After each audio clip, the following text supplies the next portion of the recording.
હવામાન કેન્દ્ર અમદાવાદ દ્વારા ગુજરાતના વિવિધ જિલ્લાઓનું આગામી 5 દિવસ સુધીનું હવામાનનું પૂર્વાનુમાન જાહેર કરવામાં આવ્યું છે।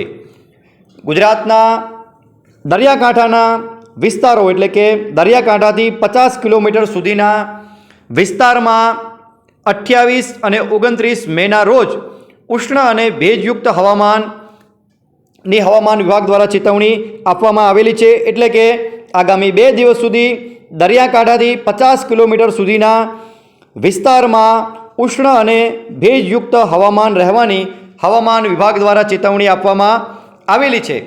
પછીના 3 દિવસ એટલે કે 30 અને 31 મે અને 1 જૂનના રોજ હવામાન વિભાગ દ્વારા ગુજરાતના કોઈ પણ જિલ્લામાં ગરમીની ચેતવણી આપવામાં આવેલી નથી।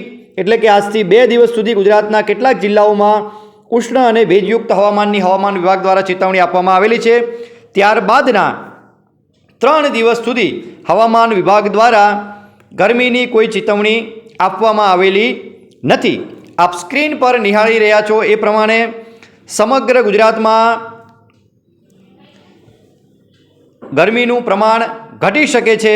હવામાન વિભાગ દ્વારા પ્રથમ 2 દિવસ સુધી ગરમીની ચેતવણી આપવામાં આવી છે। ત્યારબાદના 3 દિવસો સુધી ગરમીની કોઈ ચેતવણી આપવામાં આવેલી નથી। આ રાહતના સમાચાર છે। ગુજરાતમાં છેલ્લા ઘણા દિવસોથી લોકો ગરમીનો અનુભવ કરી રહ્યા હતા અને પરેશાન બન્યા હતા। આપ સ્ક્રીન પર નિહાળી રહ્યા છો એ પ્રમાણે આજ સવારથી 24 કલાક પૂર્વે ગુજરાતના વિવિધ જિલ્લાઓમાં જે મહત્તમ તાપમાન નોંધાયેલ છે તે આપ સ્ક્રીન પર નિહાળી રહ્યા છો। ગુજરાતના વિવિધ સ્થાનો પર કેટલું મહત્તમ તાપમાન નોંધાયેલું હતું તે હવામાન વિભાગ દ્વારા જાહેર કરવામાં આવ્યું છે। આવી જ રીતે આપ સ્ક્રીન પર નિહાળી રહ્યા છો એ પ્રમાણે આજે સવારથી છેલ્લા 24 કલાકમાં ગુજરાત રાજ્યના વિવિધ સ્થળોએ નોંધાયેલ લઘુત્તમ તાપમાન હવામાન વિભાગ દ્વારા જાહેર કરવામાં આવ્યું છે। આપ સ્ક્રીન પર નિહાળી રહ્યા છો એ મુજબ ગુજરાતના વિવિધ સ્થાનો પર લઘુત્તમ તાપમાન નોંધાયેલું છે। રાહતના સમાચાર એ છે કે આગામી દિવસોમાં હવામાન વિભાગના પૂર્વાનુમાન પ્રમાણે ગુજરાતમાં ગરમીનું પ્રમાણ ઘટશે। 28 અને 29 મેના રોજ ઉષ્ણ અને ભેજયુક્ત હવામાનની હવામાન વિભાગ દ્વારા ચેતવણી આપવામાં આવેલી છે। બાકીના 3 દિવસ એટલે કે 30, 31 મે અને 1 જૂનના રોજ હવામાન વિભાગ દ્વારા ગરમીની કોઈ ચેતવણી આપવામાં આવેલી નથી।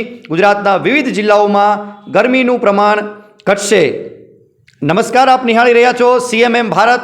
હવામાનને લગતી આવી જ લેટેસ્ટ અપડેટ માટે આપ જોતા રહો CMM ભારત। જો આપે અમારી યુટ્યુબ ચેનલને સબસ્ક્રાઇબ ન કરી હોય તો અત્યારે જ આપ અમારી યુટ્યુબ ચેનલ CMM ભારતને સબસ્ક્રાઇબ કરશો, લાઇક કરશો, કોમેન્ટ કરશો અને આ લિંકને આપના મિત્રો સુધી શેર કરશો। ધન્યવાદ।